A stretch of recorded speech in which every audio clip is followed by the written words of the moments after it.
And the first time I realized it, we were actually speaking to a women's group, and Dave got into this respect thing of what a man really needs.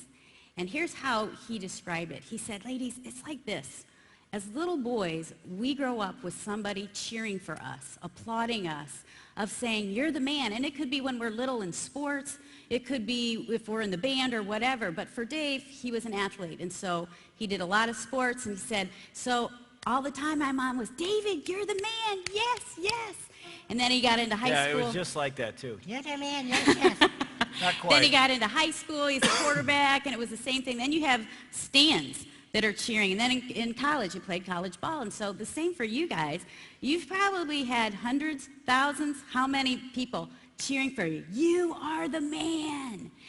And what happens, he says, this is what he said to the women, is then we get married. And suddenly we walk in the door at night, and all we hear is, boo, boo. And all the women kind of snickered. And I had never heard him say this before. I'm such a great communicator. I'd never told this to her in our family room. I just tell it to a crowd. I was shocked because I thought, I'm not booing you, I'm helping you. I am helping you to become better. Nobody else is speaking the truth to you, and it's my job to help you. It's like I'm a fixer-upper project. That's what it was. And all he heard was boo.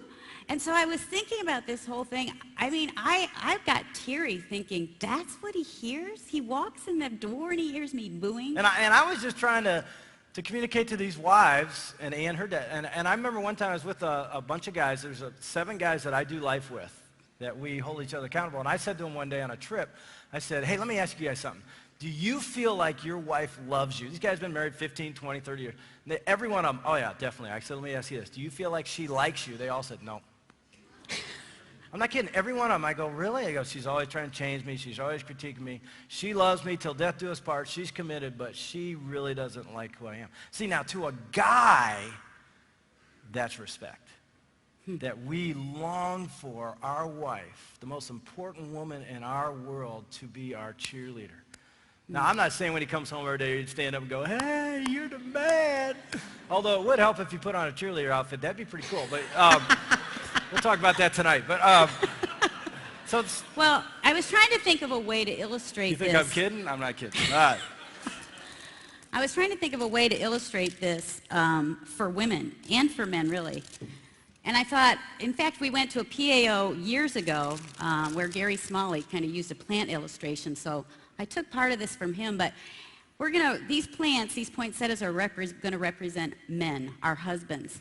And as we are looking for a husband, or we're kind of dating and shopping around, we compare them like, oh yeah, this one's good, he's tall, this one has lots of hair, And so we're just trying to think. That used to be important.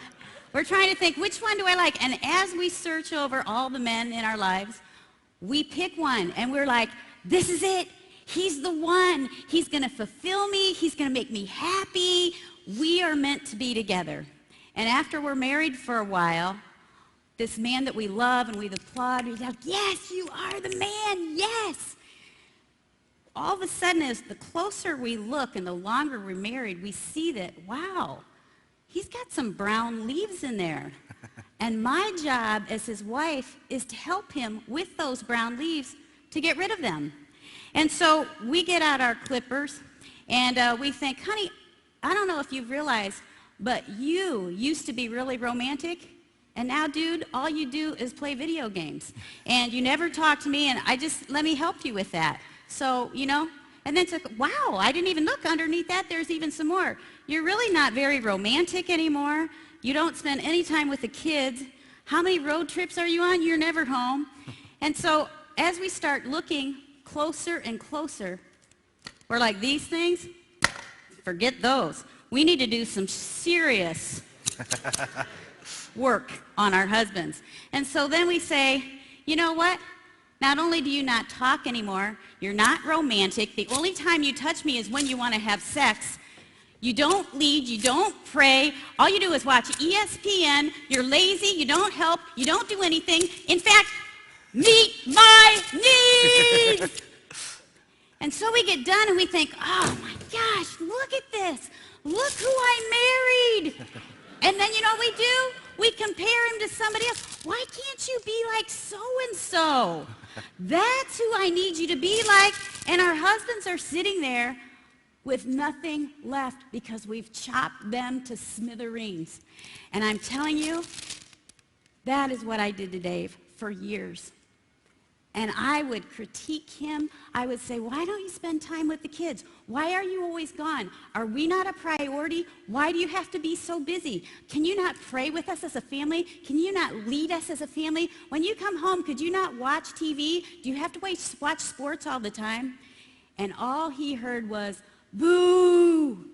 And I was thinking I was helping him. I was thinking it would motivate him.